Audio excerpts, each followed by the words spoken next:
Therapy में आखिर healing होती कैसे है? ये सवाल हमसे सभी पूछते हैं।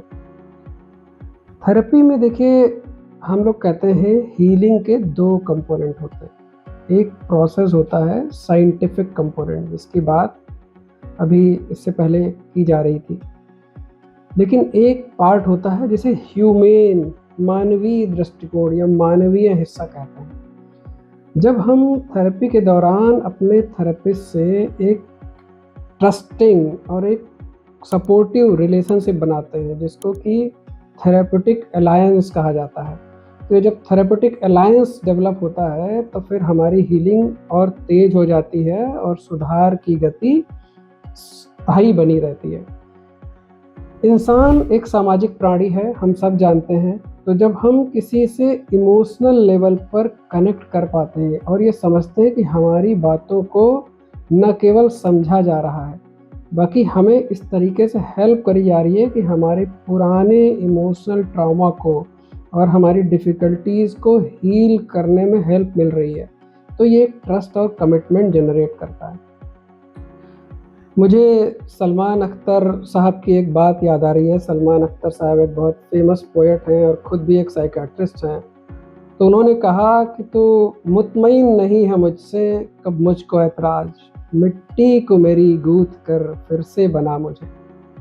कि अगर आप मेरे से कंफर्टेबल नहीं है या आप मुझे एक्सेप्ट नहीं कर पा रहे, तो मुझे इसमें कोई ऐतराज़ नहीं है, मुझे इससे कोई इनकार नहीं है। आप मुझे मेरी पर्सनैलिटी को फिर से चेंज करके मुझे नए फॉर्म में बनाने में मदद करें। तो साइकोथेरेपी आपको इस प्रक्रिया से गुजारती है कि अगर आप डीप ट्रस्ट और कमिटमेंट डेवलप करते हैं थेरेपी प्रोसेस के दौरान, तो आप इमर्ज करते हैं एक नए व्यक्ति के तौर पर, अपनी व्यक्तित्व को बदल सकने में सक्षम हो पाते हैं। दूसरा बात यह है कि देखिए कई बार कई ऐसी पीड़ाएं और कई ऐसे दुख होते हैं इंसान के अंदर जो इंसान चाह कर भी नहीं भूल पा रहा होता। हम अपने मेंटल हेल्थ की 25 सालों की प्रैक्टिस में ये देखते हैं कि सबसे ज़्यादा कष्ट इंसान को अपनी पुरानी ख़राब मेमोरीज़ को लिख के होता है। वो मेमोरीज़ उसके कॉन्शियसनेस में बार बार उसकी मर्ज़ी के बिना आती हैं। इंसान चाहता है, मैं तो सोचना नहीं चाहता डॉक्टर साहब, मैं बिल्कुल नहीं सोचना चाहता है। आप कुछ ऐसा करके मेमोरीज़ को इरेज कर दीजिए, बस भुला दीजिए मुझे उस कष्ट को। तो देखिए हम अपने क्लाइंट्स को ये बताते हैं कि ब्रेन एक ऐसी चीज़ है जिसमें कोई भी याद को मिटाया नहीं जा सकता।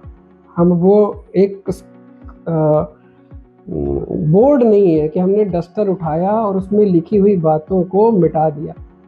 हमारे दिमाग में जो भी हमारे अनुभव हैं वो स्टोर्ड हैं और वो स्टोर्ड रहेंगे। इम्पॉर्टेंट बात उनको मिटाना नहीं है, इम्पॉर्टेंट बात उनको साइंटिफिक तरीके से प्रोसेस करना। इस प्रक्रिया को फॉरगिवनेस कहते हैं। देखिए जो है भूलना, जिसको कहते हैं कि भूलना संभव नहीं है दिमाग में। यहाँ तक की बात ये होती है कि अगर आप किसी मेमोरी को ये कहने लग जाएं कि मैं इसको भूलना चाहता हूँ, तो भूलने के बजाय वो याद आपके दिमाग में और तेज होती जाती है। इसलिए आप जानबूझकर किसी भी चीज़ को भूल नहीं सकते। तो भूलने की प्रक्रिया को हेल्प करने के लिए जो प्रोसेस साइकोथेरेपी में यूज़ किया जाता है वो एक्सेप्टेंस होता है।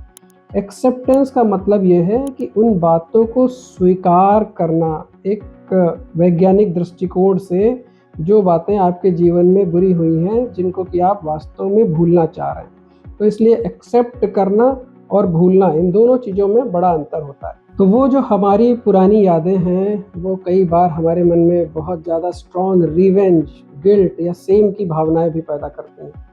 जब हम ये रिवेंज, गिल्ट और सेम अपने अंदर लेकर चलते हैं तो ये हमारी डे टू डे लाइफ में हर जगह अपना इम्पैक्ट दिखाता है कि हम अपने बच्चों पर गुस्सा कर रहे हैं, हम अपने ऑफिस में प्रॉब्लम क्रिएट कर रहे हैं, हम बिना वजह कब भी नाराज़ हो जाते हैं, दुखी हो जाते हैं। बिना वजह अचानक इमोशंस का एक ऐसा बवंडर मन में पैदा होता है जिससे इंसान को दुख पहुंचने लग जाता है।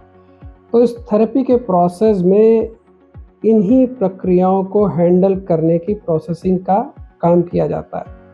जैसे कि एक बड़ी फेमस लाइन है, वो अफ़साना जिसे अंजाम तक लाना नामुमकिन हो, उसे एक खूबसूरत मोड़ देकर छोड़ना अच्छा।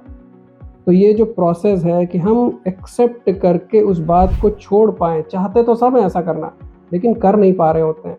तो ये प्रक्रिया जो थेरेपी की आपको हेल्प करती है, ये आप अपनी उन पुरानी मेमोरीज़ जो गिल्ट, शेम और रिवेंज पैदा कर रही हैं, उनको एक खूबसूरत मोड़ पर लाकर छोड़ पाएँ।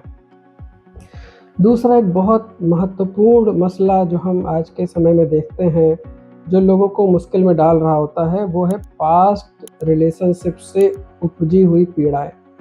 जो पुराने रिलेशनशिप हैं, वो रिलेशनशिप किसी भी तरह के हो सकते हैं, फैमिली से रिलेटेड रिलेशनशिप, जैसे कि सास और बहू के रिलेशनशिप। वैसे रिलेशनशिप्स हो सकते हैं देवरानी और जेठानी के रिलेशनशिप, या फिर हमारे पुराने रोमांटिक रिलेशनशिप्स। वो पुराने जो रिलेशनशिप से उठी हुई पीड़ाएँ और कुंठाएँ होती हैं, वो बहुत बार पूरी कोशिश के बावजूद लोग भूल नहीं पा रहे होते हैं।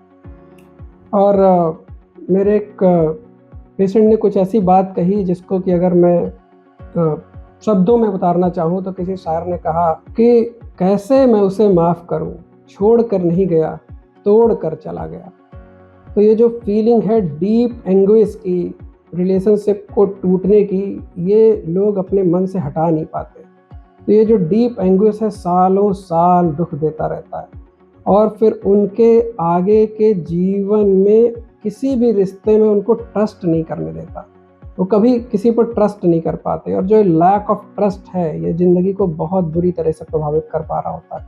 वो किसी भी नए रिश्ते में कंफर्टेबल नहीं होते, नए रिश्ते में वो प्यार नहीं दे पा रहे होते, नए रिश्ते में वो भरोसे के साथ एक कंफर्टेबल तरीके से सिंक नहीं हो पा रहे होते। तो ये जो कष्ट है लगातार इंसान को प्रभावित करता रहता है। थेरेपी में इस तरह की प्रक्रियाओं में भी हेल्प करते हैं, ताकि इंसान अपने इन प्रोसेसेस से, अपने इन प्रॉब्लम से बाहर निकलने में पॉसिबल हो पाए, और वो एक दोबारा कंफर्टेबल ज़िंदगी जीने लग पाए, और अपने रिश्तों को एक नए नज़रिए से देखने की एबिलिटी डेवलप कर पाए।